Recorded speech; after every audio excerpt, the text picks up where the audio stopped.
Hello guys, welcome back to App Tutorial, and in this video I'm going to talk about how can you disable message request or DMs from other members into the same server.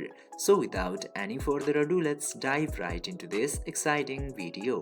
Now, in order to make sure that other members of your servers couldn't send DMs and message requests to you, you just simply have to open your Discord application.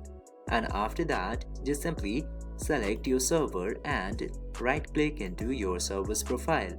Then select this privacy setting from here, and after selecting privacy setting, you will get to see this direct message and message request into top. You just simply have to disable this direct message and message request.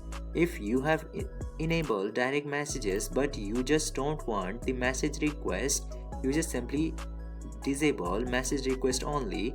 But if you have disabled direct message, both options will be disabled. This way you can very easily disable your message request and DMs from other members of your server. This way you can block message request into your Discord. I hope this video was informative for you.